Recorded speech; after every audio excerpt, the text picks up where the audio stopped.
Hello friends, स्मार्टो systems की account series में आपका स्वागत है और मेरा नाम है वरिंदर सिंह। हम यहाँ पे जीएसटी को डिस्कस कर रहे हैं। जीएसटी में पिछले काफ़ी सारे सेशंस में हमने काफ़ी सारी चीज़ें कवर की हैं। इस सेशन में हम बात करने वाले हैं जीएसटी के प्रैक्टिकल एग्जाम्पल के रूप में कि भारत में जीएसटी किस प्रकार से इम्प्लीमेंट होने वाला है। हमने पिछले एग्जाम्पल में देखा, यदि हम यहाँ रिवाइज़ करें अगर, तो हमारे पास ये पुराने वाला जो सिस्टम ऑलरेडी इम्प्लीमेंटेड है हमारे पास भारत में, उसकी जानकारी हमने इस एग्जांपल से ली थी, जिसमें एक डीलर ए से शुरू होकर जी तक माल बिकता है और 2 स्टेट्स में माल बिकता है। फाइनली कस्टमर को 6,962 रुपये का ये सामान पड़ता है। और यदि हम पे टैक्स की बात करें तो भारत सरकार के पास 1,298 रुपये का टैक्स पेड होता है।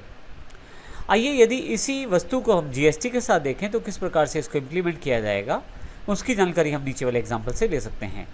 एग्जाम्पल को शुरू करने से पहले मैं आपको बता दूं कि यदि आपने हमारे चैनल को सब्सक्राइब अभी नहीं किया है तो अवश्य कर लें, क्योंकि हम जीएसटी से रिलेटेड बहुत सारे टॉपिक्स यहीं पे डिस्कस करने वाले हैं और जैसे जैसे नए वीडियोस यहाँ अवेलेबल होंगे आपके पास उसकी जानकारी मिल जाएगी सब्सक्राइब करने के साथ में ही। आइए शुरू करते हैं हम यहाँ पे इस एग्जाम्पल को। हमारे पास यहाँ पे यदि एग्जाम्पल की शुरुआत की जाए तो डीलर इस तरफ cost, profit, selling price, GST जो 18% है, हम यहाँ पे 18% मान के चल रहे हैं, फाइनल प्राइस, उसके पश्चात जीएसटी के इनपुट टैक्स क्रेडिट को लेने के लिए 3 कॉलम, जिसमें टैक्स पेड, टैक्स रिसीव्ड और पेड टैक्स की जानकारी टोटल अवेलेबल है।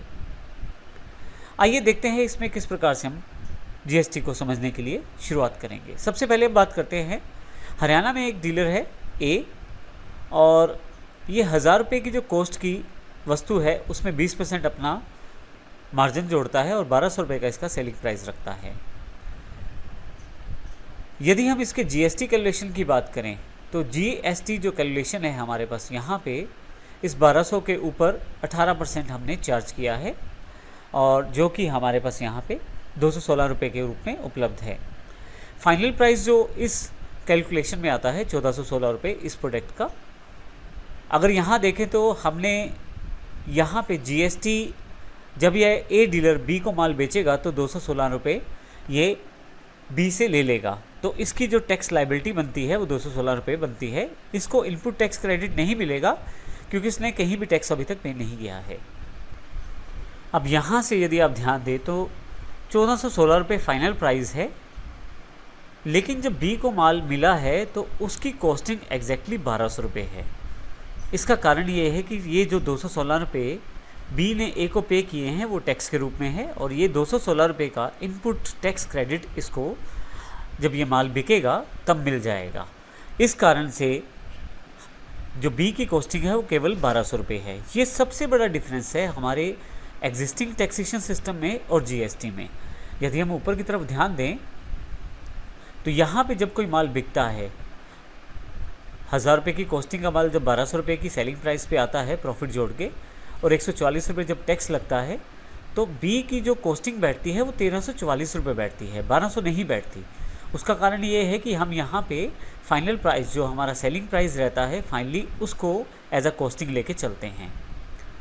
और यहाँ पे यदि आप ध्यान दें तो जब ये प्रॉफिट 269 रुपये जब जोड़ा जाएगा बी के द्वारा एग्जिस्टिंग टैक्सेशन सिस्टम में तो 1,613 रुपये का सेलिंग प्राइस होगा, इसके ऊपर 5% टैक्स और 1,693 रुपये। फाइनल प्राइस ही नेक्स्ट सी की कॉस्टिंग रहेगी, जबकि यहाँ ऐसा नहीं है, जबकि जीएसटी में ऐसा नहीं है। तो इस एग्जिस्टिंग जो हमारा टैक्सेशन सिस्टम है इसकी सबसे बड़ी कमी यही है कि हम यहाँ पे टैक्स के ऊपर टैक्स पे करते हैं। अर्थात यदि आप ध्यान दें तो 1,344 में 144 रुपये शामिल हैं और जब ये 81 रुपये टैक्स लगा है तो ये 144 के ऊपर भी लगा है और 1,200 रुपये के ऊपर भी लगा है, क्योंकि सेलिंग प्राइस तो 1,200 था, 144 रुपये एक्साइज ड्यूटी लगी थी, तो 1,344 के ऊपर ये टैक्स 5% लगा है। तो हमने जो 12% एक्साइज का टैक्स दिया था उस पर भी 5% ऊपर से वैट चार्ज कर लिया।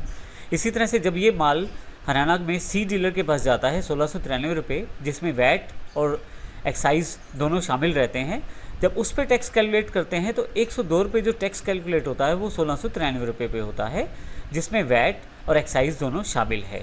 जबकि आप जीएसटी को देखें तो बिल्कुल ऐसा नहीं है। जीएसटी में आपके पास सेलिंग प्राइस जो 1,200 रुपये था उसके ऊपर जो टैक्स कैलकुलेट किया गया था 216 रुपये, उसको एज अ कॉस्टिंग नहीं माना जाता। बी की जो कॉस्टिंग है एग्जैक्टली उस टैक्स को हटा के है, अर्थात 1200 रुपये है। इसी तरह से जब बी 240 रुपये जोड़कर 1440 रुपये का प्रोडक्ट ये बेचेगा तो उसके ऊपर 259 रुपये GST कैलकुलेट किया जाएगा, तो फाइनल प्राइस 1699 रुपये बैठेगी। लेकिन यहाँ पे जब सी को ये माल प्राप्त होगा तो सी ने जो टैक्स पे किया है 259 रुपये, वो उसकी कॉस्ट में शामिल नहीं माना जाएगा, क्योंकि उसको यहाँ पे इसका क्रेडिट मिल जाएगा। सी को ये क्रेडिट कब मिलेगा? जब सी ये माल बेचेगा और GST 18% 311 रुपये रिकवर करेगा, उसमें से अपना दिया गया टैक्स 259 रुपये लेस करेगा और बाकी जो 52 रुपीज़ टैक्स बचा है वो उसको पे करना होगा। तो इस प्रकार से हमारे पास एग्जिस्टिंग टैक्सेशन सिस्टम में और GST में सबसे बड़ा अंतर यही है कि इसमें जो कॉस्ट रहती है वो टैक्स को घटा के रहती है। इसी तरह से 1728 रुपये आपके पास हरियाणा में डी डीलर के पास कॉस्टिंग रहती है, और यहाँ पे इन सब को पहले से दिए गए टैक्स पे इनपुट टैक्स क्रेडिट मिलता है। जैसे डी ने 373 रुपये कस्टमर से चार्ज किए हैं और 311 रुपये टैक्स पे किया है, तो बाकी जो बीच का अंतर है 373 में से टैक्स रिसीव जो है और टैक्स पेड जो 311 रुपये हैं, उनका अंतर 62 रुपये डी को एज अ टैक्स जमा करवाना पड़ेगा। आइए अब बात करते हैं जब एक स्टेट से माल दूसरी स्टेट में जाएगा। डी जब ये माल ई को बेचेगा तो उसके पास भी बिल्कुल सेम सिस्टम रहेगा। 2074 रुपये इसको कॉस्टिंग है और इसका प्रॉफिट अपना 415 रुपये जोड़कर 2499 रुपये आपके पास सेलिंग प्राइस आ जाएगा, 2499 रुपये। उस पर उसके ऊपर टैक्स 448 रुपये और फाइनल प्राइस 2937 रुपये बैठेगा। लेकिन यहाँ पे ई को टैक्स क्रेडिट मिलेगा 373 रुपये जो ई ने डी से माल खरीदते हुए पे किए थे GST के रूप में, वो ये टैक्स क्रेडिट के रूप में ले सकता है। और जब 448 रुपये ये अपने कस्टमर से टैक्स प्राप्त करेगा तो उसमें से 373 रुपये लेस करके इसको केवल 75 रुपये ही जमा करवाने हैं। तो इस तरह से यदि आप पूरा एग्जाम्पल देखें, एक स्टेट से दूसरी स्टेट में माल बिकने पर भी सभी पक्षों को, जितने भी बीच में डीलर्स, मैन्युफैक्चरर, ट्रेडर्स रहे हैं, उन सब को अपना इनपुट टैक्स क्रेडिट मिलता है। शुरू से लेकर एंड तक यदि आप देखें तो हर एक को जो टैक्स उसने पे किया है, जब वो सेल्स करता है उस टैक्स में से वो घटा के ही बाकी टैक्स उसे पे करना होता है। तो इस तरह से सभी के सभी डीलर्स को यहाँ पे इनपुट टैक्स क्रेडिट मिलता है। इसका सबसे बड़ा लाभ ये रहता है कि यदि आप देखें तो फाइनल टैक्स जो पे किया गया है 645 रुपये पे किया गया है।